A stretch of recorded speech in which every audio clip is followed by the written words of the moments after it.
Hello and welcome, and thank you for joining us. I'm Jessica Woods, and I'm joined today by an inspirational Shirley Battie. Shirley Battie has been working with spirit, channeling, with the higher beings, extraterrestrials, for many, many years, teaching workshops, lectures, soul readings, as she calls them, and many other ways of being of service to humanity.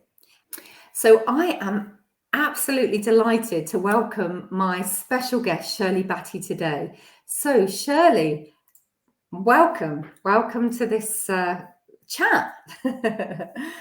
It's so lovely to see you, Shirley. I really appreciate you being here. And what I want to start with today is your journey. This is your soul journey, basically, but from a spiritual aspect. You have done so many things in your life. You've traveled the world. You've written 9 books, I believe it is.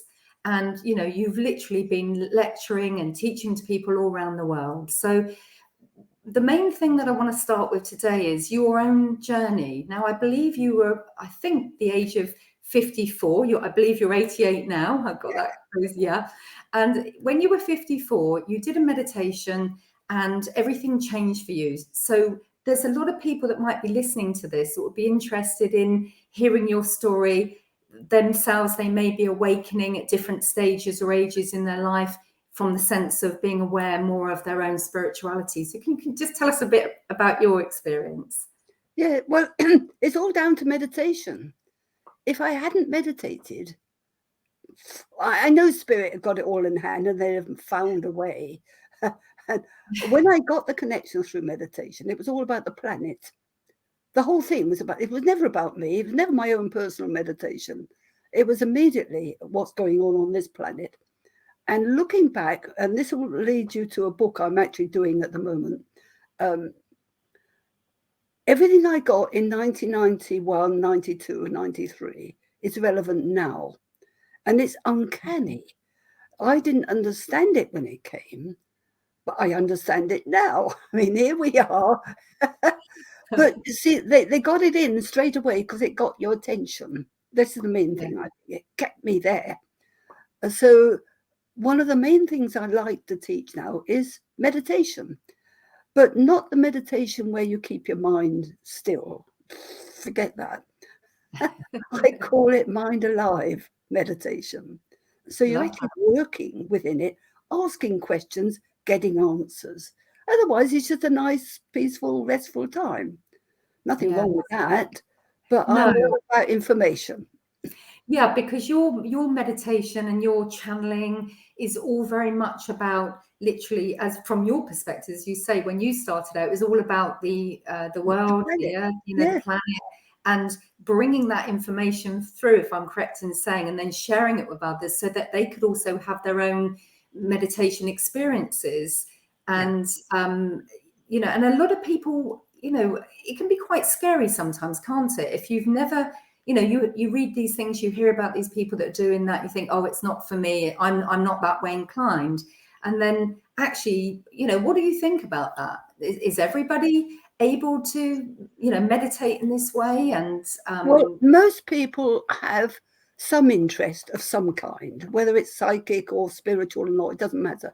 Most people have something that they take a notice of and they have interest in. When they learn this technique, that aspect is what will come forward. So, if they're interested in, what should we say, health, that aspect will come forward. They will draw spirit guides relating to health matters. If they're interested in, what should we say, geology, they'll have connections with spirit guides who have the same interest. So they're never thrown into something they haven't got a clue about or an interest in, because it doesn't work unless you have the interest. Do you see? Yes. So I've always been interested in the planet. So I think this is why that came forward. I mean, I was reading books in the 70s about what's happening on this planet and what has happened. So I was already there in a sense. But then I got, through meditation, I got more detailed information, you see, direct. And how did it come in, Shirley? You say obviously you were meditating, and can you explain your sort of experience for somebody that wouldn't have a clue what kind of happened? Well, I was one who didn't have a clue. I'd never meditated. No, seriously, I'd never meditated before ever, and I tell people this. I'd never meditated. I thought people were a bit weird who meditated. Beads and bangles and hey man, But I had this technique, and I call that self-hypnosis, and it works. And that's what I teach, with a deliberate idea of connecting with a higher source rather than self-hypnosis for whatever other reason. It's always about connecting with a higher, with intelligence, basically. So I teach that. And I've never had any failures with people. People who've never done it before in their lives, they find they have journeys. And to give you an idea, an example, I was on Aruba, a little island. I don't know if you know Aruba. Doesn't matter. One of the Caribbean islands, I believe. In the Caribbean, yeah. And I was over there to do readings, but there were a group of oil men's wives there who'd never ever done anything like this, and they're bored. What else are they going to do? So I did a workshop. None of them had ever meditated, ever, and they all had the most amazing journeys on the first go. Yes, only because of the technique. Yes. So I'm doing this, and at the present moment, your timing is perfect. At the present moment, right, like still doing it. There's a book called Beyond the Stairs. Yes. Now, I wrote that ages and ages ago, and then I only wrote a few. And people are saying, how can I get it? How can I get it? So I thought I'll redo it. So I'm in the process of redoing that, and that will be going out sometime this year. Wonderful. But it's got the technique in it, you see. Okay. And that's the thing. I've put it's like a manual for meditation in there, with all the journeys that you can have. And these are all the journeys I have had. That's amazing, isn't it? Because Shirley, I know that you've run regular workshops, lectures, as I said, all sorts of group work that you've done over the years. And it's so good to hear that you're putting this in. I know you obviously did do it in book form previously, but now you're bringing it up to date, you see. Yes. And it's more now. And that's really important, isn't it? The same with this, going on that theme. Whoops. Yeah. The book Channeling. That's a how-to book. It's a step-by-step how to do it. So what I'm doing now, Jessica, is before I leave, I'm focusing whatever teaching I have in me to put out there. So I'm leaving behind my teaching. And there's only one way I can do that globally, and it's through books. And this is really relevant, as you say, at this time, because obviously I'd like to share, we're sharing your soul journey, but it's the journey of your work, not so much your life. But talking of that, you recently had a diagnosis and you've been going through some treatment. So would you like to just share that? And because that's relevant to the work that you're getting out there and leaving that legacy for... This is quite recent, actually. When I say recent, November is when I started discovering and going to the hospital, and I've got two different kinds, and they can't do anything about it. Actually, I'm quite happy about it. I know it sounds absolutely crackers, but I really am quite pleased because they can't do anything. That means I don't have to have operations. I'm too old to have chemotherapy, apparently. All I've got now is palliative care, which suits me fine. I'm still active. I'm still running workshops. I'm still having my groups.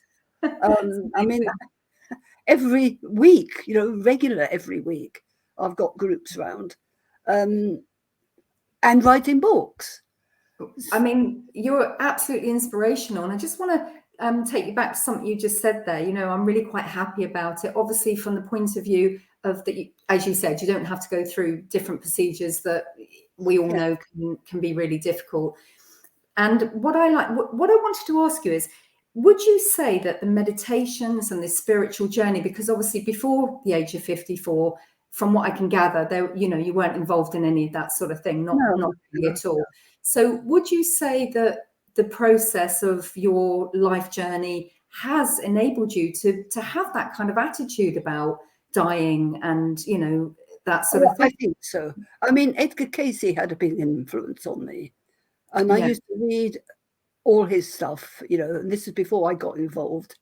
And I actually, when I lived in Italy, I used to run discussion groups on this subject. So I was interested, but it never crossed my mind I might be doing anything, you know. It was just an interest. So the seeds were being sown. Now, if anybody queries about, is spirit listening to what they want? They are.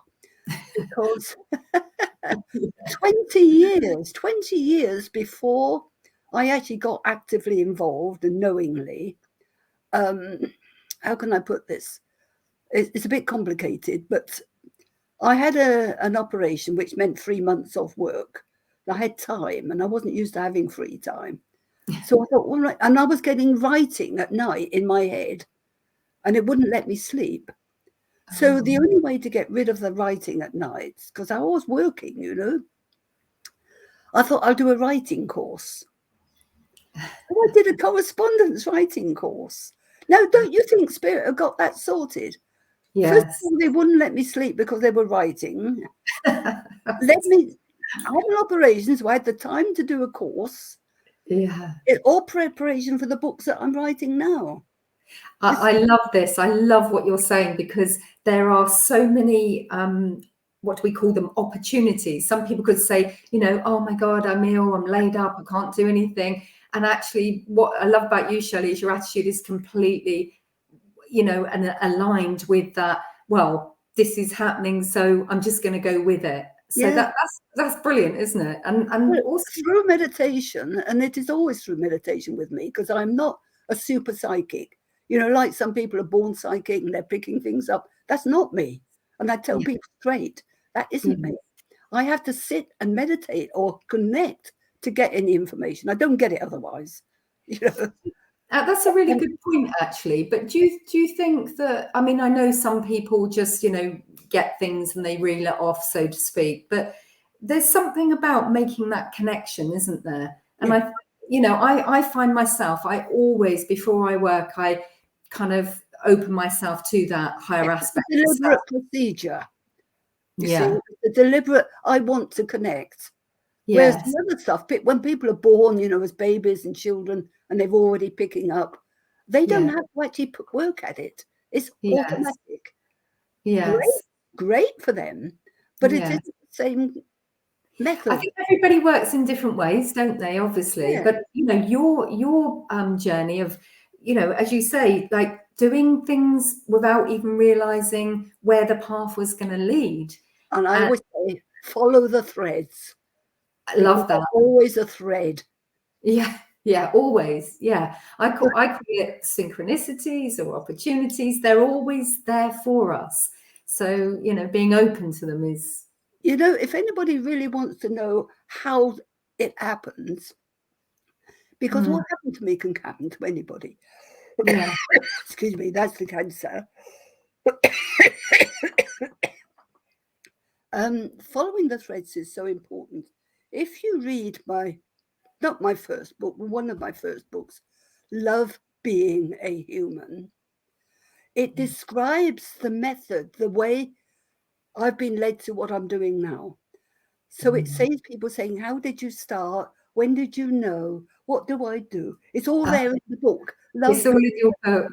Read it. I wrote it to stop people asking me the same questions. So here I am asking you those questions. No, for heaven's sake, read the book. Okay, everyone, read the book. I'm sure, Shirley, that your books literally will go on and on forever, and people will benefit from them and learn from them. I mean, you know, there's so many people that I know, myself included, that have been fortunate enough to have spent time with you when actually teaching things. But, you know, long after you leave here, you're certainly going to be leaving so much for so many people, for those curious people, for people that want to understand more, want to learn about themselves, because we're in a really interesting time, aren't we?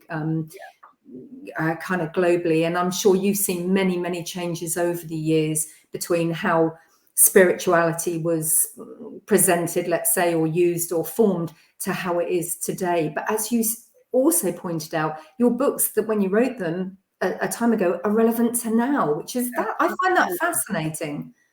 I don't know why, but it happens. And I'm doing one at the moment, actually doing one called Beyond the Stairs, because that's the technique I use, the stairs technique of self-hypnosis, you see. It's what happens when you get down the stairs. Yes. That's why the title. Yeah, it's a proper title. Where was I going with that? Oh, yes.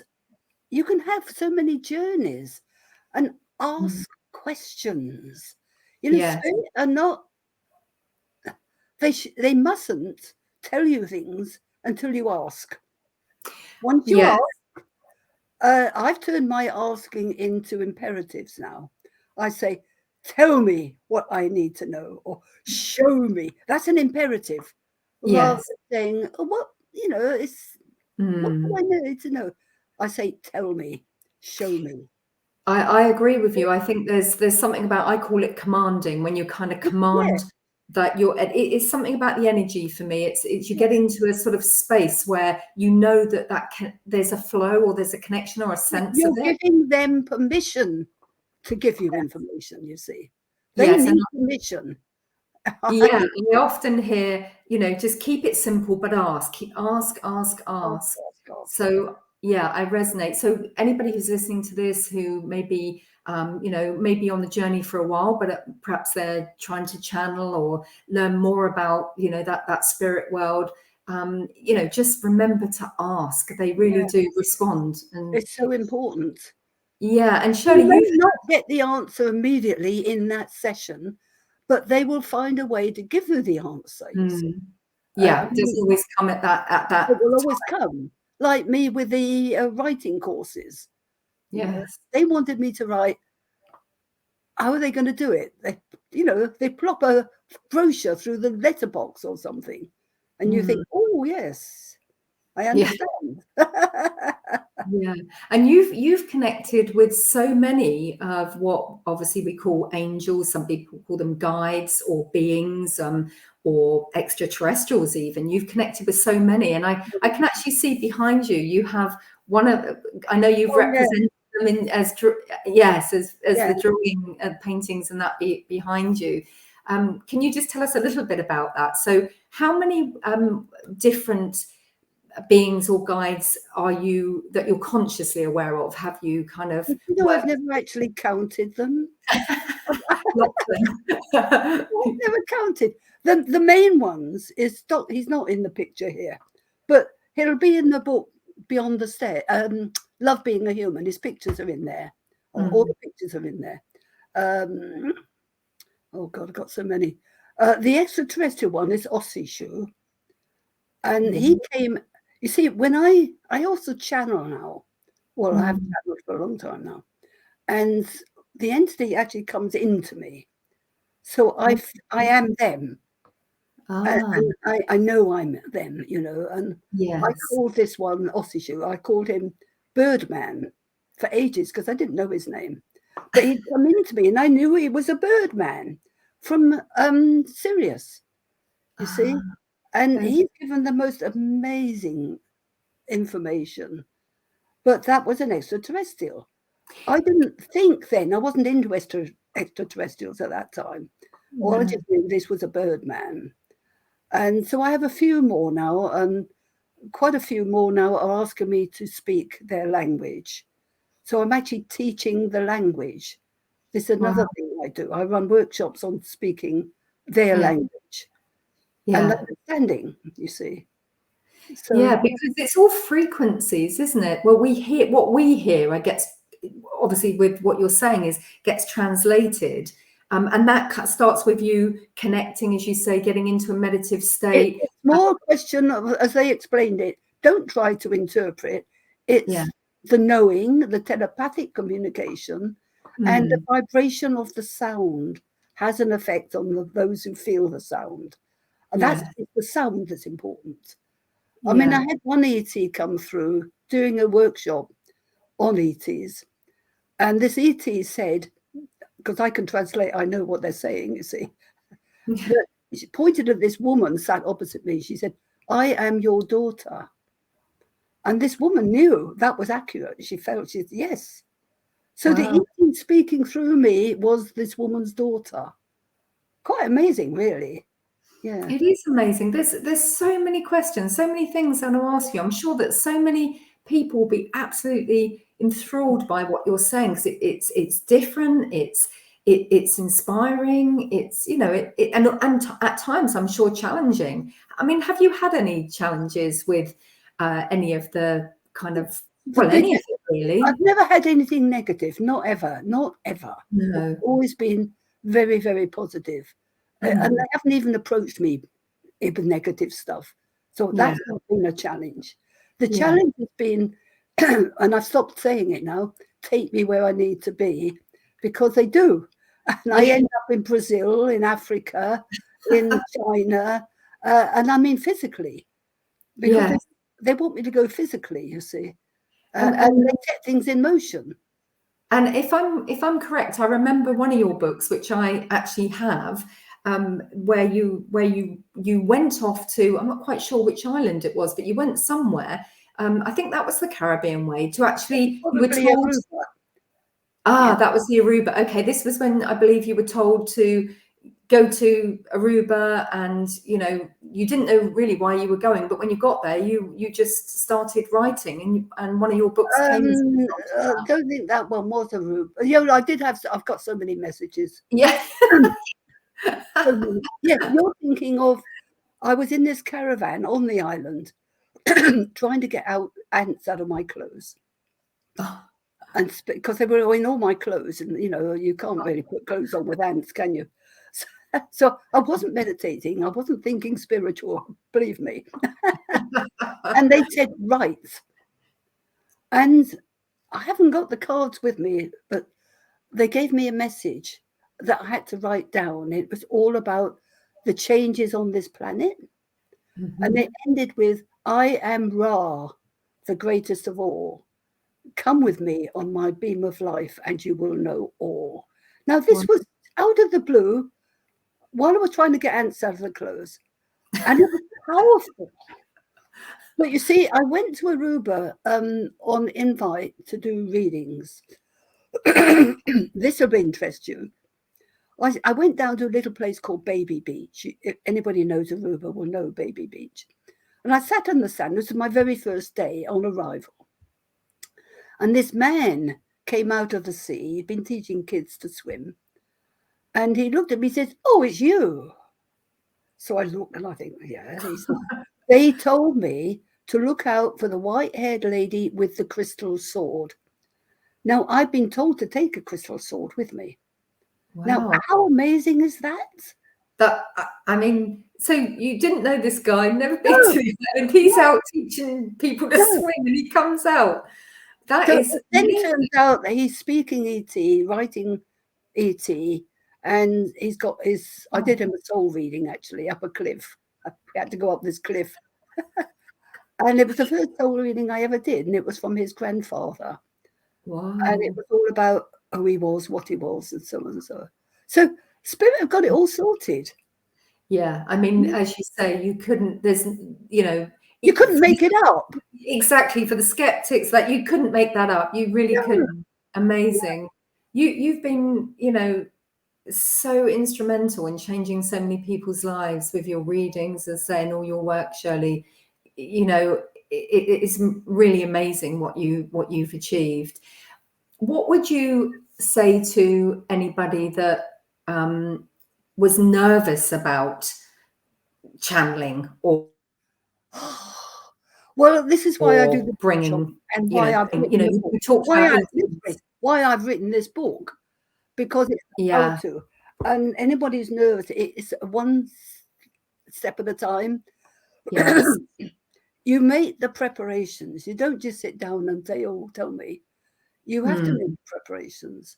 You have to say a prayer to start with. Yes. I mean, I have a set routine. If I'm doing some this Friday, actually. I'm doing soul readings this Friday. The last lot. I keep saying it's the last time. You know, I am on my way out, and I have to acknowledge that. Well, honestly, you would never believe it in the one sense. Obviously, we heard you coughing there. I hear what you're saying about the two different cancers.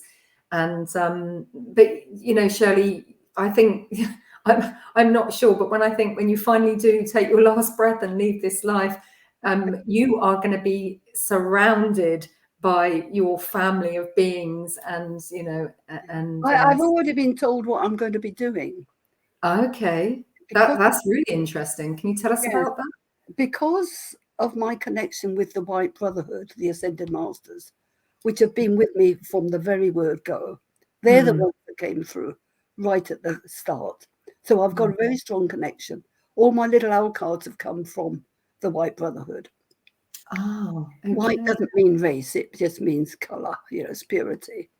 Yes. And they have told me, I won't know till I'm there, that I should be working from within the White Brotherhood and channeling from within the White Brotherhood.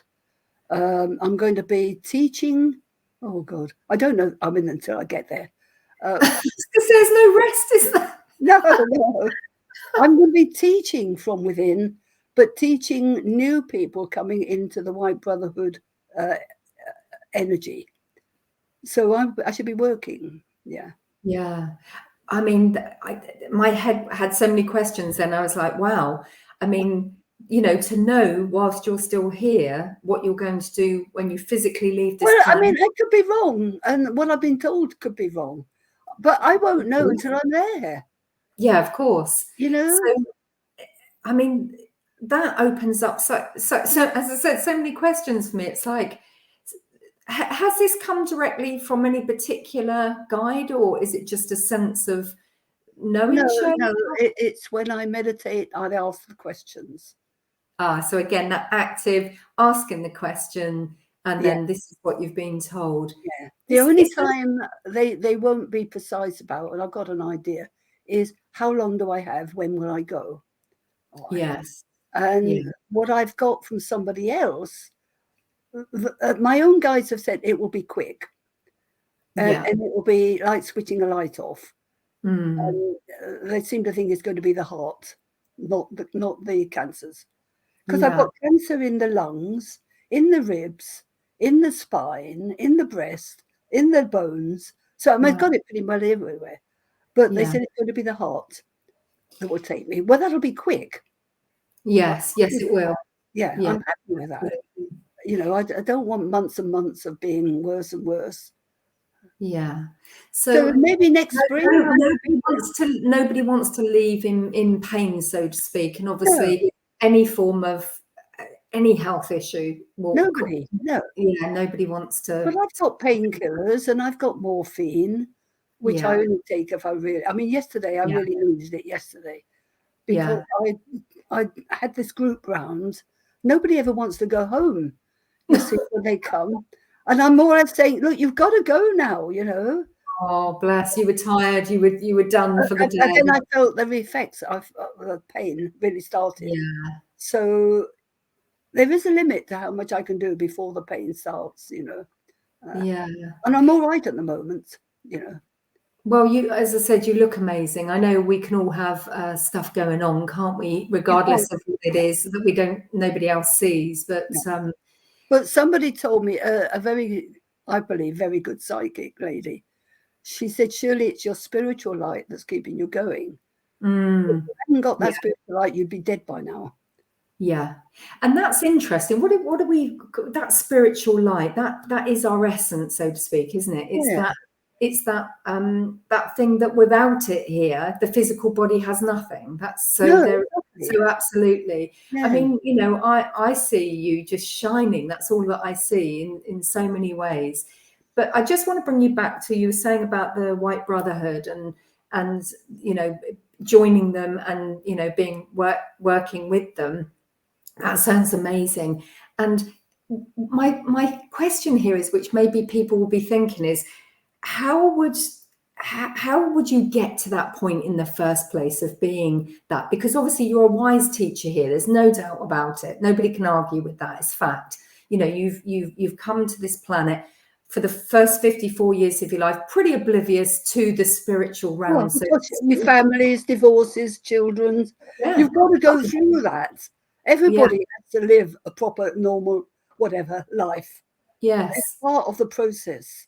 Yeah. When you clear that, and I'm saying this for other people going through a tough time, once you've cleared the everyday trauma of whatever happens in your life, and some people have it awful, once you've got through that and you come out and you think, oh, that was tough, but I'm through it, then you can start doing the spiritual focus. Yeah. Because you've got to do the ordinary everyday life first. Yes, but I think it's so important bringing that spiritual aspect whenever it comes. Maybe some people choose it not to be, maybe it's not their life experience, but when that happens to people, it is really interesting and wonderful because they suddenly realize things about life and themselves that they didn't know before. And then there's a lot of people also, Shirley, that I've noticed who say, what about my passion? You know, I don't know what work I want to do. And I don't know about you, but I certainly went through that in the early years of my life. I did certain things. I wanted to go down paths, but as you say, there was life circumstances that blocked that, so to speak. You've got to follow the life, the ordinary everyday life, and get that sorted. Yeah, because it's part of the growth, isn't it? So I believe both of us, if I'm correct in saying, have been through a divorce in our time. Yeah, and there's a lot, twice for me as well, actually. Yeah. There's a lot of stuff that goes on around that, isn't there? And what I found, and I'm not sure if this is for you, but it was almost after that, as a result of that, it kind of brings you to a different place of awareness of yourself and others. So sometimes what you were saying before, like the tough experiences actually turn out, if we see the positive in them, then we can say, well, yeah, I've grown through that. And what it's done for me, and maybe this is only the last couple of years, I can't not love anybody. I love everybody, even those who are not lovable, if you follow. Yes. I can't help it. It's not something I try to do. Even those who've perhaps done me wrong, if you might put it that way, I see them differently. I see them as souls who are having a bit of a tough time in their soul's journey. And this is about the soul's journey. Yes. And seeing them without the trappings of their personalities in this life, I see them as souls, not having an easy time of it, not actually doing it right this time. And I feel compassion. Yes. I think poor things, they're really not enjoying this soul's journey.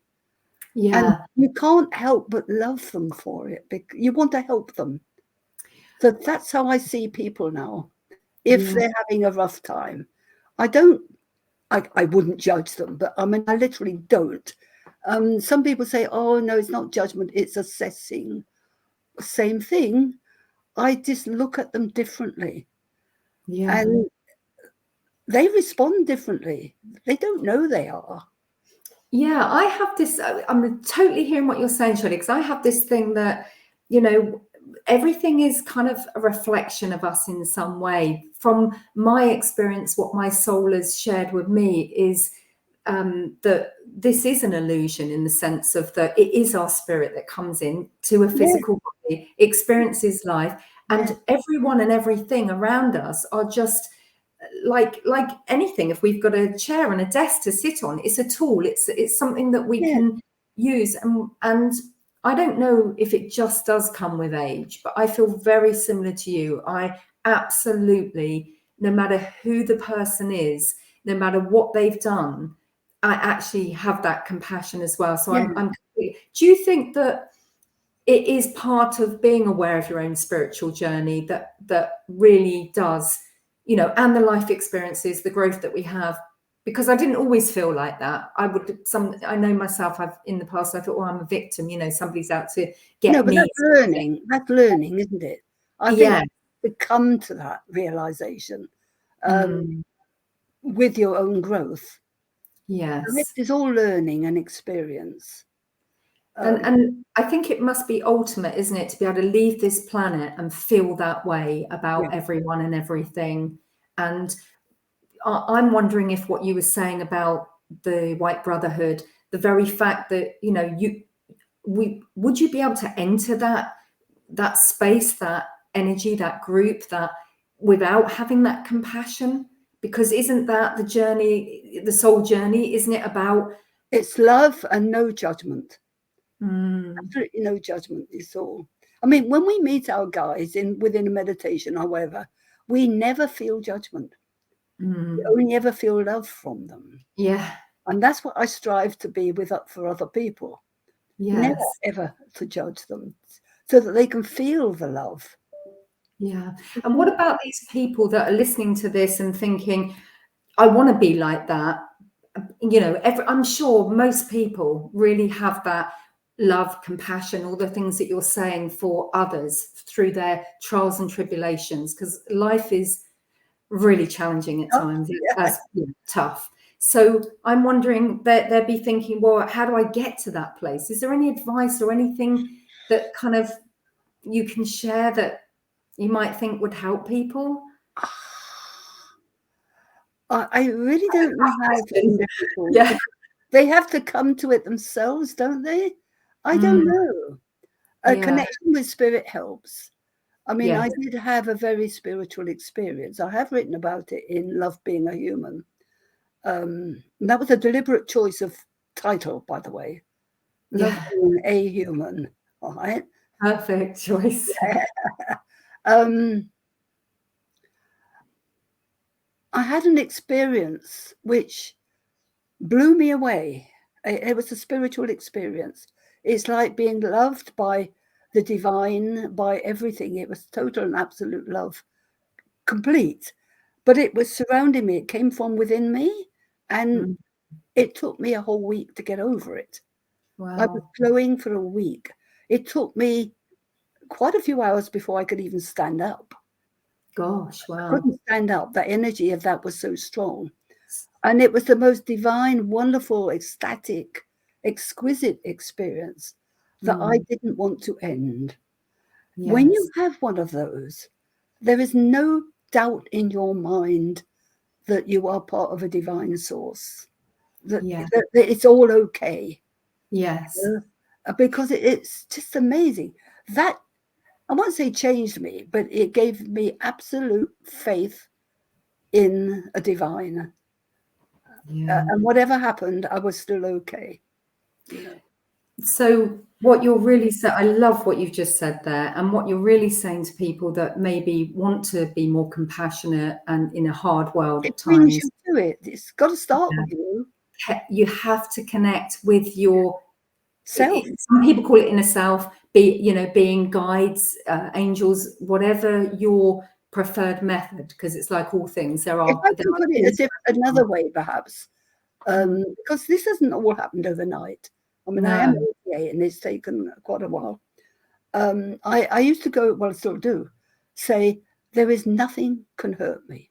Nothing. Nothing can hurt me. Drop me in the middle of a desert with no water or food and I'll still be all right. Yeah. I might die, but as long as I'm okay in my soul, I'm still okay, because the journey of the soul is most important. And they have put me, I've told them, and they have put me in situations similar to that, to say, are you walking your talk?